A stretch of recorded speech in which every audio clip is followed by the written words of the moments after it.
everyone, and welcome to Köhler's 23rd Romantic Etude. This etude is titled the Spanish Caprice. We have here written con eleganza, and as you could probably imagine, this means with elegance.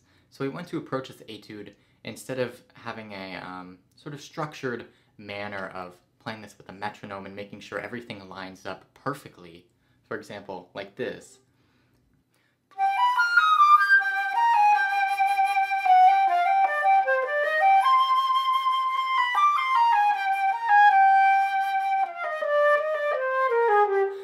We want to have a more flowing feel. This is elegant.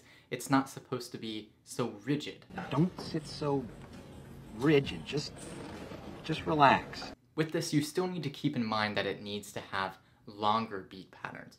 I usually try to count this in 2, although you can even count it in 1, as long as you have a feeling of this pulse of da da da da da da dum dugga dum duggy duggy duggy duggy duggy dum dugga digga duggy dum dugga dum. You want to have a sort of flow to it, but it doesn't have to be each individual quarter note. The intervals in this etude could be especially difficult if you may be a beginner to the flute or even for intermediate students, especially this first pickup we have going into the first measure. These 3 notes you want to practice separate from the rest of them, especially these B naturals to high Fs. You want this to be in tune and sound homogeneous. We're going for a homogeneous sound here. We don't want these to sound like they're going to be in different places. For example,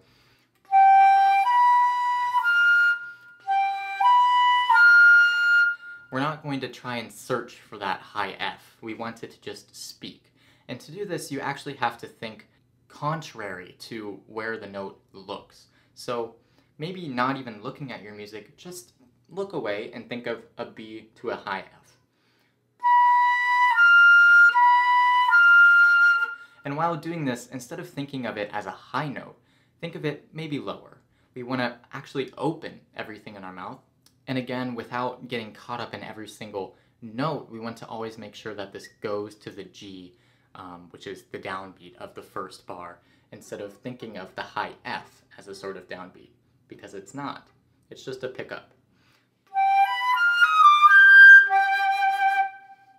In the next line, when we sort of descend down the scale, you want to make sure that you don't try to pump out these low notes. These are not low notes that you need to make speak so much. Because the line is descending, I personally think it should perhaps decrescendo. So instead of going like this,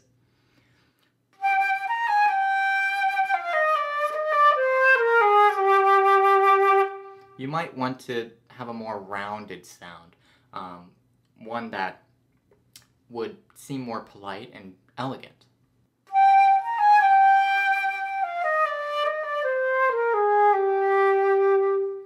You want to make sure that you don't lose focus doing this. I think sometimes students might be trying to get the edgiest sound because they're incapable of making a quieter but sweet and polite, focused, quiet sound, because it is very difficult. And the trick with this is just to have a smaller aperture. This is the opening of your lips. So instead of keeping this wider, as we might be for the measure before, we want to actually focus on making smaller the aperture, so your lips, but not making anything smaller in your throat and in your mouth. You can also sort of think of this as an E vowel instead of an ah, as when you're playing you might be making an ah sound. I'm thinking ah, ah, ah, but if you rather think E, it's going to be a sweeter and more polite sound. This is especially crucial for playing these quiet lower notes. In this whole section, you want to make sure that you're sort of dancing with the music. You don't want to stand here all rigid, because if you think rigid in your body, your sound is going to be rigid and your playing is going to be rigid. That's going to be communicated to the audience, albeit this is an etude, but we want to make sure that we're always playing with a sense of musicality and musical intelligence. So if you're flowing it, if you're feeling it, obviously not making any movements that's going to be really distracting and kind of counterintuitive. And stop moving around, you're making me nauseous. When we go into this next congruenza section, this is the 3/4.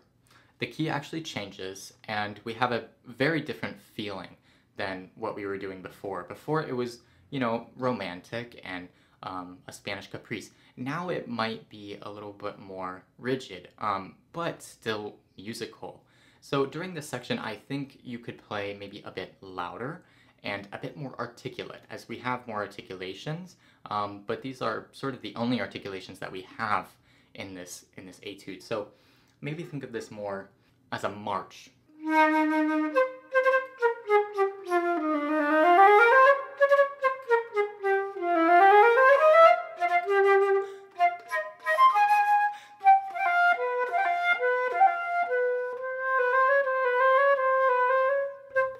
And as you see there, it says piano delicato. This means obviously delicate.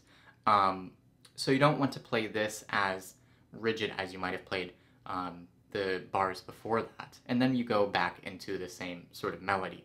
Also, this A flat that we have in that measure before the tempo primo, you really want to make sure that this A flat does not fall flat. This is a note that is going to tend to fall flat on most people's flutes just because of the nature of our instrument. And because we're approaching the end of a phrase, we might tend to stop blowing the same speed of air. And it's important to differentiate speed of air from volume of air, or how much air we're blowing. Don't just try to blow more air.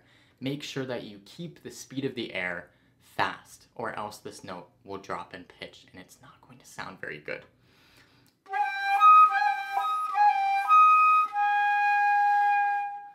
And that's really, really flat. No, Arthur. You're flat on the G. It's your breathing. Now take a deep breath. So make sure that when you're doing this, you're supporting and you're thinking less air, but faster air. Just try to speed it up as much as you can. The bar before the Pio Vivo section, this is the 5th line from the end, we have a rallentando again, and this is I made it a sort of big moment. I think this moment could stretch a lot and be pretty dramatic, because that is the end of the Spanish Caprice, and then we're going to have this fast section after this going to the end, which is kind of like a fun joke, maybe a comedy thing. Here I get a buzzier sound, an edgier sound into this low note. This is the section that would be appropriate.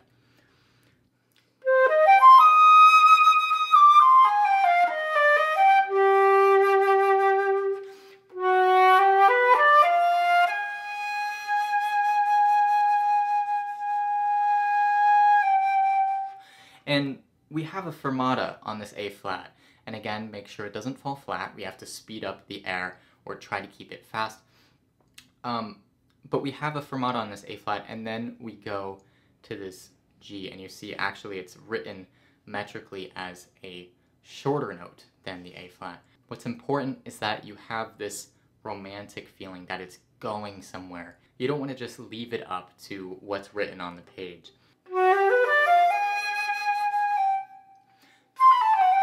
That's just not very fun.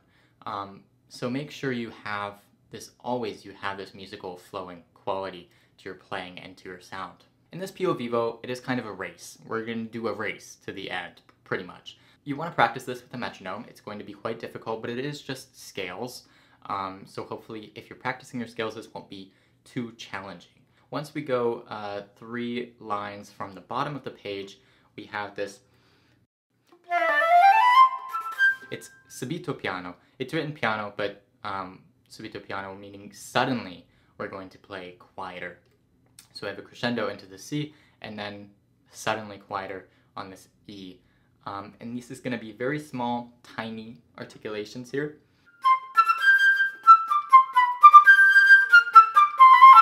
And then we're crescendoing, getting louder and louder, and then eventually it's con fuoco, which means, you know, a lot of energy. We're really racing to this end. And then when we go into the end, make sure you're not really holding out this C. I think sometimes people, they just get a bit too excited and they always want to hold out the last note.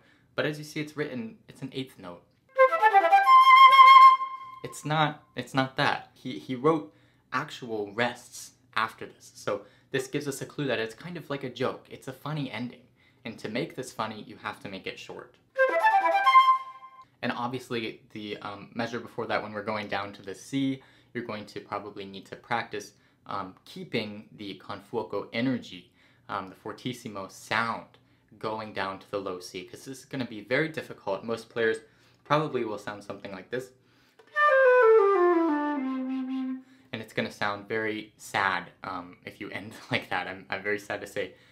So you need to keep the energy up, and to do this, you need to keep supporting, keep blowing as much as you can, but really drop your jaw, sort of lay down into this sound, and trust yourself. Really trusting yourself is so important. Don't shy away from the sound.